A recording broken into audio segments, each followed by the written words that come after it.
সারাদিন রোজা রাখার পর ইফতারের টেবিলে যখন নানান রকমের খাবারের আয়োজন থাকে দেখে যেন সারাদিনের ক্লান্তিটাই দূর হয়ে যায়। তো এরকমই একটা সাধারণ ইফতার আইটেম নিয়ে আজকে আপনাদের সাথে চলে এলাম। যেহেতু সামনে রোজা, আপনারা অবশ্যই বাসায় এটা ট্রাই করে দেখতে পারেন আর আপনাদের অবশ্যই এটা ভালো লাগবে। যথেষ্ট ভালো এবং হেলদি একটা খাবার, আশা করি ভালো লাগবে। তো আজকের রেসিপিটা কিভাবে কি করলাম দেখতে হলে পুরো ভিডিওটা স্কিপ না করে দেখতে থাকুন। আসসালামু আলাইকুম, আবার ওয়েলকাম জানাচ্ছি নতুন একটা ভিডিও দেখার জন্য। আজকে রমজান স্পেশাল একটা রেসিপি করে দেখাবো। তো প্রথমে আমি একটা ফ্রাই প্যানে তেল দিয়ে দিয়েছি পর্যাপ্ত পরিমাণে, তার মধ্যে দিয়ে দিয়েছি পাঁচফোড়ন। তো পাঁচফোড়নটা দিয়ে এটাকে একটু ভাজা করে নিয়ে এর মধ্যে হলুদ দিয়ে দেব। হলুদ দিয়ে যখন হলুদটা একটু জাল হয়ে যাবে এর মধ্যে আমি সেদ্ধ করা কয়েকটা আলু দিয়ে দেব। আর এখানে বড় সাইজের 2টা আলু আছে, আপনাদের আন্দাজ অনুযায়ী আপনারা নিতে পারেন। তো আলুটাকে তেলের সাথে ভালো করে ভাজা করে নেব, তেলের সাথে যাতে সুন্দর করে এটা ভাজা হয়ে যায়। এই পর্যায়ে আমি এর মধ্যে লবণ দিয়ে দিচ্ছি পরিমাপ মতো, আরও দিয়ে দিচ্ছি এখানে পাঁচফোড়ন গুঁড়া। এই পাঁচফোড়ন গুঁড়াটা দিলে কিন্তু খুবই সুন্দর একটা ফ্লেভার আসে। এবার রেসিপিটাকে খুবই মজাদার মুখরোচক করার জন্য এখানে দিয়ে দিয়েছি ম্যাগি মশলা। আর ম্যাগি মশলাটা কিন্তু এখানে 1 প্যাকেট পুরাটা দেইনি, অর্ধেকটা ব্যবহার করেছি আর অর্ধেকটা পরে ব্যবহার করব। তো এখন ভালো করে এটাকে আমি 1 মিনিটের মতো ভাজা করে নেব। এটাকে মোটমাট 3 মিনিটের মতো আমি রান্না করেছি। 1 মিনিটের মতো এটাকে ভাজা করে তারপর কিন্তু আমি এর মধ্যে কাঁচামরিচ, ধনিয়া পাতা কুচি, পেঁয়াজ কুচি দিয়ে দেব। আমি কিন্তু পেঁয়াজটা আগে দেইনি, এই পর্যায়ে পেঁয়াজটা ব্যবহার করছি।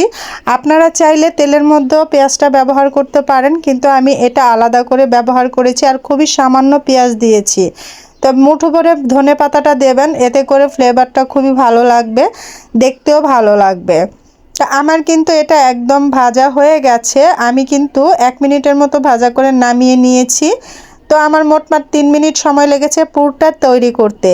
এখন আমি নিয়ে নিচ্ছি, এই শীতের সিজনে কিন্তু এই ক্যাপসিকামগুলো একদম অ্যাভেলেবেল পাওয়া যায় বাজারে, যে কোনো সবজির দোকানে এগুলো এখন পেয়ে যাবেন, কারণ এগুলো এখন সব সময় পাওয়া যায়। তো এটার আমি ভালো করে পরিষ্কার করে আমি এভাবে করে একটু কেটে আমি ভিতর থেকে কিন্তু যে বীজ বা দানাগুলো থাকে আমি সরিয়ে নেব বা পরিষ্কার করে নেব। আপনারা অতি সাবধানের সাথে এই কাজটা করে নেবেন বা একটা চামচের সাহায্যে বের করে নেবেন। তা আমি এভাবে একটা ছুরির সাহায্যে কেটে হাত দিয়ে বের করে নিচ্ছি। আপনাদের যার যার সুবিধা মতো এটা পরিষ্কার করে নেবেন, তবে খেয়াল রাখবেন এটা যেন একদম দুফালা না হয়ে যায়, মানে 2 টুকরো না হয়ে যায়, এরকম করে থাকে। তো এভাবে করে কিন্তু আমি প্রত্যেকটাই পরিষ্কার করব আর এই বীজগুলা বের করে নেব। এই বীজগুলোর সাথে থাকলে খেতে মোটেও ভালো লাগবে না। তো আমি কিন্তু এরকম করে, এই যে দেখুন আবারও দেখিয়ে দিচ্ছি, এভাবে করে ফালি করে আমি এই যে ভিতরটা থেকে যে বীজের অংশটা থাকে এই বীজটাকে আমি ফেলে দেব। তা আপনারা কিন্তু এই ক্যাপসিকামের যে কোনো রেসিপি করে খেতে পারেন। ক্যাপসিকামগুলো সত্যিই খুব স্বাস্থ্যকর হেলদিকর খাবার। এগুলো কিন্তু সহজে অনেকে খেতে চায় না, অনেকে শুধু শুধুও খায়, সালাদ বানিয়েও খায়। তবে এটাকে একবার এভাবে তৈরি করে দেখবেন, নতুনত্ব জিনিস কিন্তু খেতে খুবই ভালো লাগে। আর বিশেষ করে রমজানের টেবিলে যদি ইফতারের সময় যদি এরকম সুন্দর সুন্দর আইটেম থাকে তাহলে তো কোনো কথাই নেই। তো আমার কিন্তু সবগুলো পরিষ্কার হয়ে গেছে। এখন আমি যে আলুর পুরটা তৈরি করে রেখেছি এটা আমি ভিতরে দিয়ে দিচ্ছি। এটা কিন্তু অতি সাধারণ একটা রেসিপি, এটা যে কোনো মানুষ আপনারা তৈরি করতে পারবেন, একদম ঝামেলাবিহীন স্বল্প খরচেই কিন্তু এই রেসিপিটা তৈরি করে নিতে পারবেন। এটা যে কোনো সময় কিন্তু খাওয়া যায়, নাস্তা হিসেবে খাওয়া যায় বা ইফতারের টেবিলে কিন্তু এটা একদম বেশ হেলদি করা একটা খাবার হবে। তো এভাবে ঠেসে ঠেসে কিন্তু আমি পুরটা একদম ভিতরে দিয়ে দিয়েছি যাতে কোথাও ফাঁকা না থেকে যায় এবং মুখটা যেন ভালো করে সিল হয়ে যায়। তো আমি আবারও একটা একটা করে ভরে নিচ্ছি, আপনারা দেখতে থাকুন আমি কিভাবে করে দিয়ে দিচ্ছি। আর এই পুরটা কিন্তু আপনারা চাইলে চিকেন, বিফ, ডিম যে কোনো জিনিস দিয়ে করে নিতে পারবেন, একটা সুন্দর আপনাদের মন মতো পুর। তবে চিকেন দিয়ে করলে আরও বেশি খেতে মজা লাগবে। আর আপনারা দেখতেই পারছেন আমি কিন্তু ক্যাপসিকামের বোটা সহ নিয়ে নিয়েছি, এটা কিন্তু ফেলিনি। এটা দেখার সৌন্দর্যের জন্য আমি বোটাটা সহ নিয়েছি, আপনারা চাইলে এটা ফেলতে পারেন, স্কিপ করতে পারেন। তো আমি একইভাবে কিন্তু সবগুলোকে একদম দিয়ে নিচ্ছি। আশা করি আপনারা বুঝতে পারছেন এটার ভেতরে কিভাবে আমি দিয়ে দিচ্ছি। তো আপনারা কিন্তু এই রমজানে স্পেশাল কিছু করে খান, আপনাদের রমজানের যেই ইফতারের টেবিলটা হবে সেটা হবে আনন্দময় এবং স্বাস্থ্যকর একটা রেসিপি থাকলে কিন্তু ইফতারের টেবিলটা একদম সেজে উঠবে।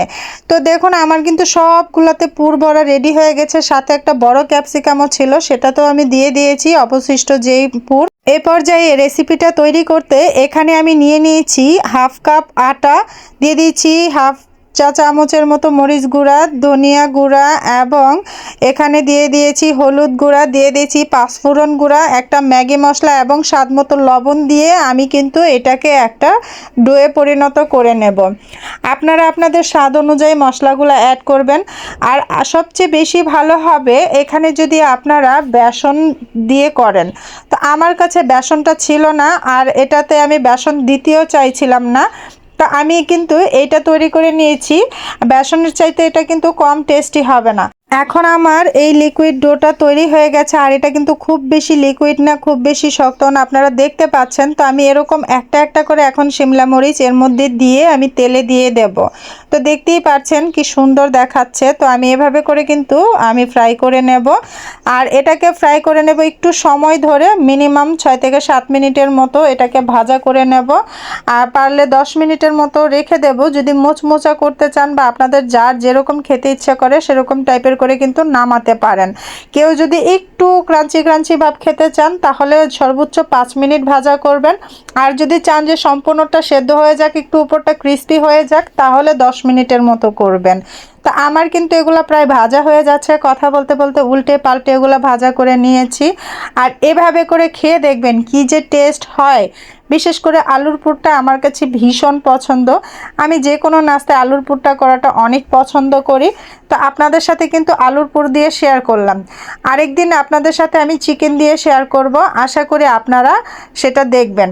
তো আজকে কিন্তু আমি এই অল্প সময়ে কিন্তু একটা সুন্দর একটা ভাজা রেসিপি করে নিলাম। ইফতারের টেবিলের জন্য একদম আমি বলবো খুবই ভালো একটা আইটেম, খুবই মুখরোচক একটা আইটেম। তো আমার কিন্তু এ পর্যায়ে সমস্তগুলো ভাজা হয়ে গেছে। আর দর্শক দেখতে পাচ্ছেন এটা কত সুন্দর হয়েছে। আমার কাছে তো খুবই ভালো লেগেছে, আর খেতে এটা তো দারুণ ছিল, মানে যারা না খাবেন সেটা বুঝতে পারবেন না। আমি কিন্তু এটা সসের সাথে খেয়েছিলাম, আর এখানে সসটা দিতে ভুলে গিয়েছিলাম।